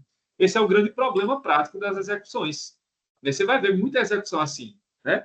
Que está lá, aberta, não tem pagamento, não tem acordo, e a parte ré, o devedor continua sem pagar. É aquele, devo, não nego, pago quando puder. E esse puder, quando puder, não chega nunca, né? E aí esse vai ser um grande problema. Aí o judiciário criou um monte de coisa, né? Na Justiça do Trabalho tem um centro, né, que faz essa centralização das execuções. No Tribunal de Justiça também tem um local específico para centralizar execuções, para tentar torná-las mais céleres. Você tem hoje o sistema Bacenjude, o Cisbajude, que são sistemas eletrônicos, né, que estão ligados ao Banco Central. Então, entrou um dinheiro na conta dessa pessoa, aí vai lá e bloqueia, né, para fazer o pagamento. Mas aí isso tem uma série de outros problemas. Por quê? A pessoa sabe que está devendo, então não vai fazer depósito de Pix, né, por exemplo, naquela conta. Vai colocar numa outra conta que não está cadastrada no nome dele. Coloca no da esposa, né? Coloca da filha, de outro parente, de um amigo. E aí vai vivendo a vida assim, né? Driblando o sistema. E aí esse é o grande problema, né? Como conseguir fazer com que as dívidas sejam realmente pagas. Isso é um grande desafio que todo o Poder Judiciário tem até hoje, né? Não só Justiça do Trabalho, né? Crédito do trabalhador, mas também a Justiça, né? O processo civil passa muito por isso também. Né? É um grande problema que a gente... Na Justiça do Trabalho, a gente fica fazendo a busca ativa, né, no Cisbajude, Renajude, aí coloca no CNIB, né, que é dos bens, né, e depois digamos assim, de tanta insistência frustrada, né, a gente coloca de suspensão o processo, né, fica suspenso por um prazo de 1 ano. Aí faz a certidão de crédito, né, para a pessoa entrar novamente depois de 1 ano para ajuizar aquela certidão de crédito que ela tem, né, em nome da outra, né, para refazer as buscas de novo. Aí refaz tudo de novo a busca só que já é a causa ganha, né? Ele tem a certidão de crédito, aí ele entra só para fazer a busca, para ver se já tem conta novas para fazer, no caso, a busca do Cisbajude, né? No caso, para fazer os bloqueios. Aí, se não tiver, aí adormece por mais 1 ano, mas aí o processo é arquivado. Pronto, aí se aparecer depois, né? Essa é a possibilidade de ter arquivamento do processo, porque o processo vai ficar eternamente lá também aberto. Aí você pode pedir o desarquivamento, né? É a solução. Mas aí é aquela, né? Pode ser que isso nunca realmente seja pago. E vão ter dívidas que vão, infelizmente, ficar nessa situação, né? Esse é um grande problema que a gente passa no judiciário brasileiro, né? A questão da não execução, não cumprimento, né? Na verdade, da execução dessas dívidas. É o devo, não nego e não pago. Na verdade, é isso que acontece, né? Infelizmente. Tá sem sair o áudio, Carol. Se você não conseguir fazer a pergunta pelo áudio, digite no chat.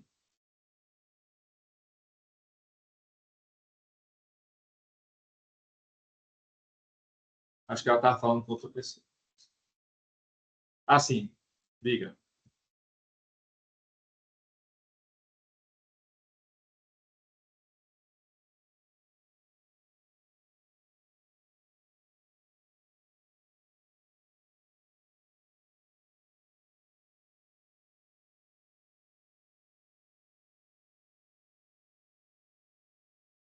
Se as contas ficam bloqueadas, podem ficar sim. Mas é aquela coisa, né? A pessoa vai driblando o sistema. As contas estão bloqueadas, mas ela vai usando contas de amigos, parentes, esposa, filhos, e vai vivendo a vida, e não paga. Professor, as contas, no caso do Sisbajude, elas ficam bloqueadas de 1 até 2 meses no máximo. Depois disso, eles são desbloqueados novamente. Isso.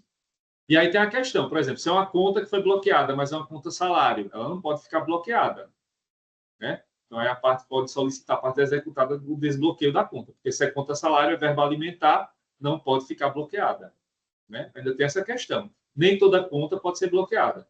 Contas salário, por exemplo, não são bloqueadas, não podem ser. Se forem, aí pode-se solicitar o desbloqueio, e aí o dinheiro que cair na conta salário vai ficar para a verba alimentar, né? Certo?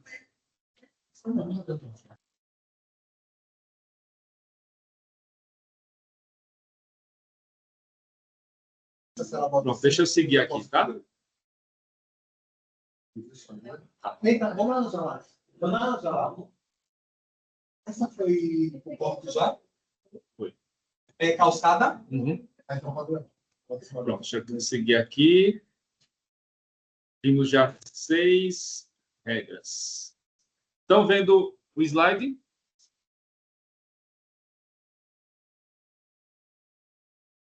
Sim, professor, tá tranquilo.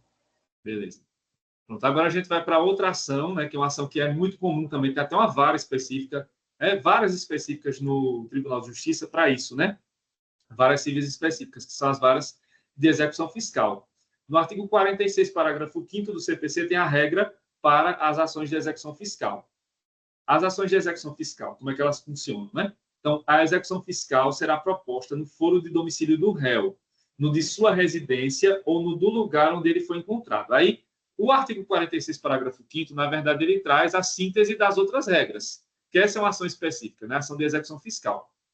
A execução fiscal é quando a fazenda pública, né, municipal, estadual, federal, vai entrar com a ação para executar uma dívida tributária, né, de um imposto que não foi pago pelo contribuinte. Então, nesse caso, como é o Estado que entra com a ação contra uma pessoa particular, pessoa física ou jurídica, então vai ficar sempre a regra aqui para a regra de atração para onde esteja o réu, que é o cidadão ou a empresa que vai ser executada. Então, nesse caso, foro do domicílio do réu, se é um domicílio fixo, um só, no da sua residência ou do lugar onde ele foi encontrado, se forem, né, vários domicílios ou se for domicílio incerto. Tá? A 8ª regra, essa é outra regra muito importante, né, que ela sempre traz essa regra de atração também, é a ação de direito real que versa sobre bens imóveis, que é o que está previsto no artigo 47, caput do CPC. Aí essa é uma regra de ouro, né? Porque ela, sempre que tiver um imóvel, fica sempre clara essa regra para vocês. Então, tá. Para as ações fundadas em direito real sobre imóveis, é competente o foro de situação da coisa. Então, sempre que houver uma ação sobre um imóvel, uma casa, um apartamento, né? uma fazenda, um sítio. Então, sempre que houver um imóvel, a regra de atração é o local de competência, né, para a ação, para o ajuizamento dessa ação, é o local onde está situado o imóvel, tá? Independentemente de onde tenha domicílio o autor ou o réu, a regra de atração é o local onde está situado o imóvel, tá? Sempre nas ações sobre imóveis, a regra de competência é essa, é a regra de ouro. Sempre que houver ação sobre imóveis, o foro competente é onde está situado o imóvel, tá? Essa é uma regra de ouro. Só que aí vem outras regras também, né, sobre os imóveis. A regra geral para os imóveis é essa, mas a ação de direito real que verse sobre bens imóveis, mas que trate de temas que não sejam propriedade, como vizinhança, servidão, divisão, demarcação de terras ou nunciação de obra nova. Nesse caso, a gente segue o artigo 47, parágrafo 1º do CPC. O autor pode optar pelo foro de domicílio do réu ou pelo foro de eleição, se o litígio não recair sobre direito de propriedade, vizinhança, servidão, divisão e demarcação de terras e nunciação de obra nova. Então, quando envolver esses casos, aí a regra não é onde está o imóvel, mas sim onde está situado o réu ou onde foi eleito o local competente pelas partes, pelo autor e pelo réu, certo? Então, nesse caso, a regra será essa, a do artigo 47, parágrafo 1º, certo? Aí, outra situação que envolve imóveis, mas ações possessórias. Aí, é ações que tratam da posse do imóvel. Está prevista aí no artigo 47, parágrafo 2º do CPC. A ação possessória imobiliária será proposta no foro de situação da coisa, cujo juízo tem competência absoluta. Aí, na verdade, é só uma questão que está confirmando a regra geral do artigo 47. Então, quando se tratar da posse de bem imóvel, vai ser a ação ajuizada onde está situada a coisa também. E aí, veja que a determinação da lei é competência absoluta, não se pode mudar de maneira nenhuma a competência nessas ações. Então, ações sobre posse de imóveis também são ajuizadas no foro de situação da coisa, ou seja, onde está situado o bem imóvel. Certo? Então, ações sobre imóveis são essas três regras, né? A regra geral sobre imóveis, no local onde está o foro de situação da coisa. Então, onde está situado o imóvel, regra geral. Se for sobre outras questões que tratem dos imóveis, que não sejam a propriedade, vizinhança, servidão, divisão, demarcação de terras ou anunciação de obra nova, pode ser domicílio do réu ou o local escolhido pelas partes, autor e réu. E se for ação possessória, volta para o caput, né, para a regra geral. Então, a ação de posse sobre imóveis é sempre proposta onde está situada a coisa, ou seja, onde está situado o imóvel, certo? Passamos a outra regra. Ação sobre inventário, partilha e direitos sucessórios. A regra geral está no artigo 48, caput do CPC.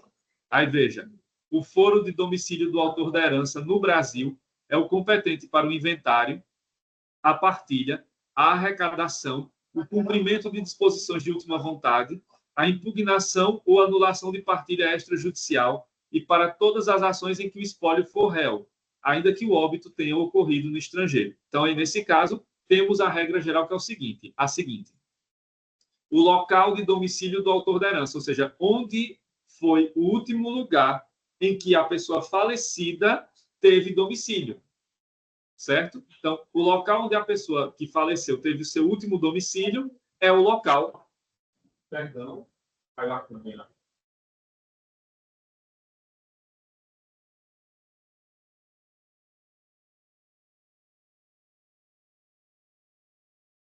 Só um instantinho que a câmera caiu. Acontece.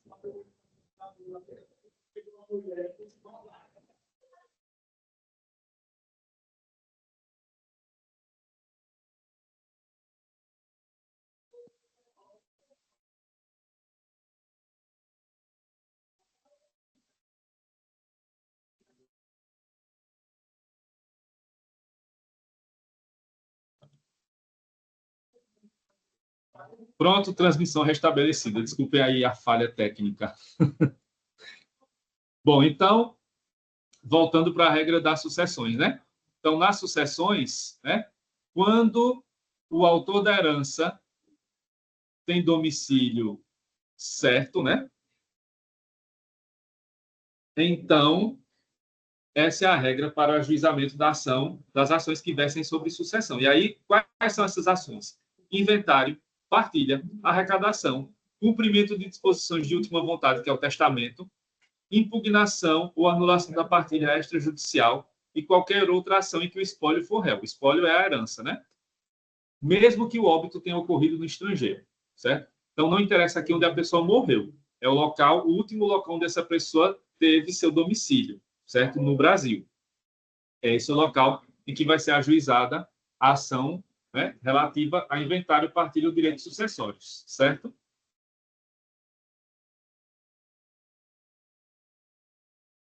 Alguma dúvida até aqui?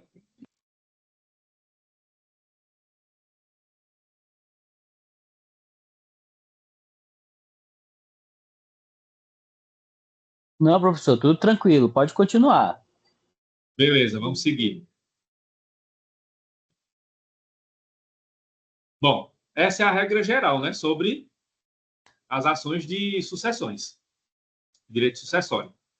Agora, temos, em relação a essa questão do inventário, partilha e outros direitos sucessórios, 3 regras. Quando o domicílio for incerto ou desconhecido.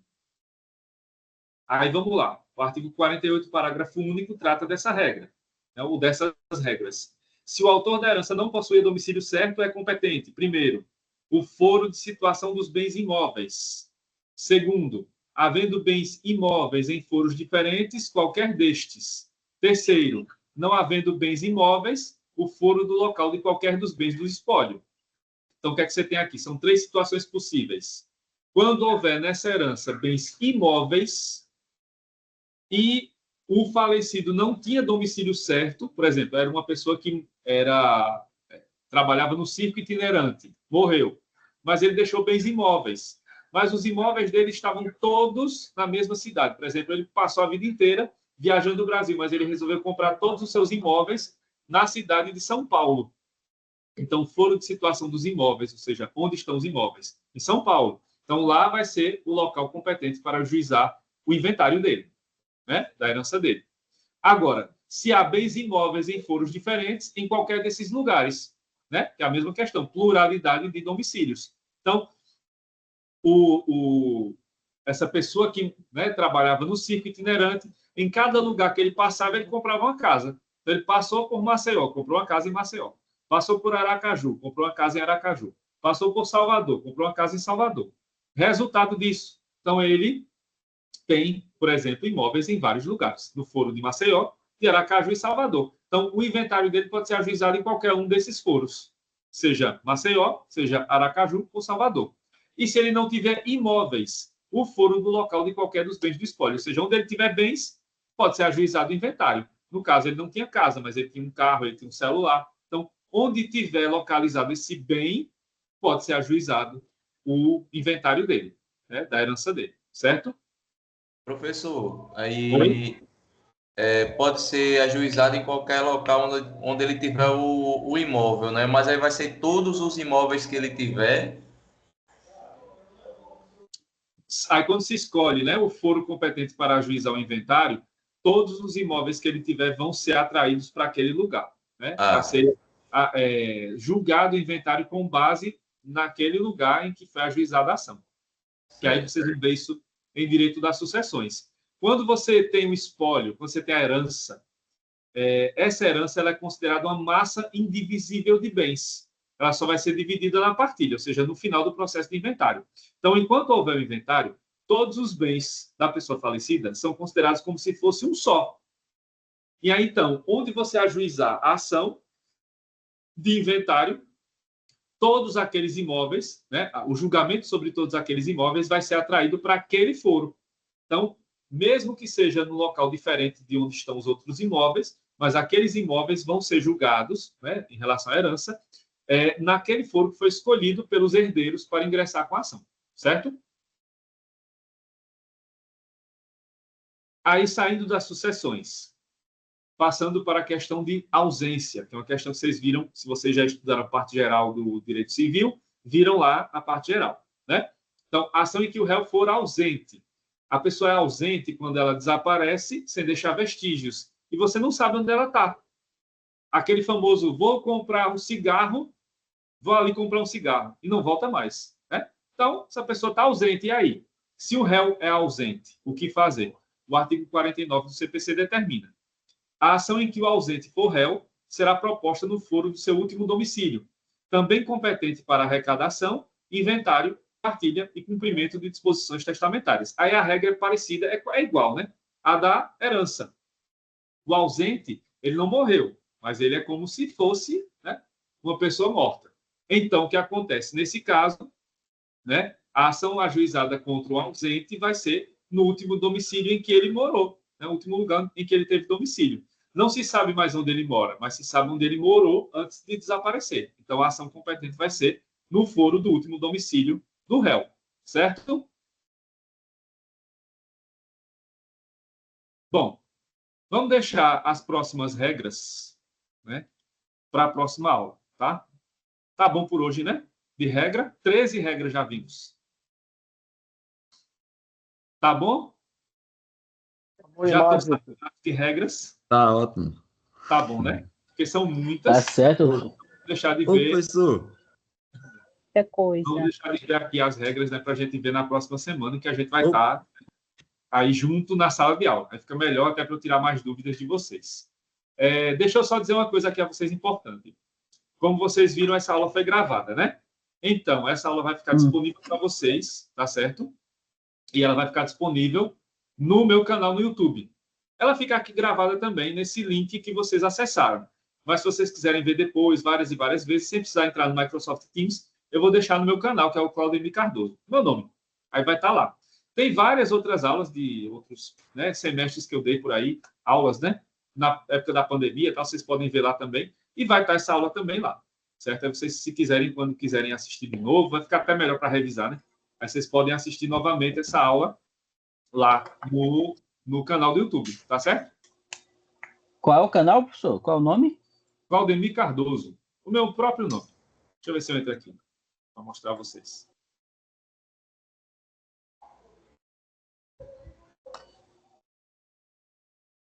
Não está querendo abrir aqui, não. Mas aí vocês anotam, tá certo? E aí vocês entram lá, que vai estar lá. Claudemir Cardoso, né? Vou colocar aqui no chat. Tá certo? Ah, tá certo, por favor. Pronto. Então, estou terminando. Claudemir Cardoso. Então, pessoal, vou encerrar por aqui a aula, certo? E a gente se vê amanhã, né? Se puder ser presencial, senão a gente volta por aqui pelo Microsoft Teams, tá certo? Boa noite. Tá, que horas eles avisam, professor? Oi? Que horas vão avisar? Se vai ser presencial ou não? O link. Aí vocês compartilham no grupo. Eu mando lá professor. o site da Estácio. Ok, professor. Ô, professor. Boa noite. Tchau, tchau. Ô, professor. O doutor Luiz vai convidar a gente para um churrasco, viu? Depende.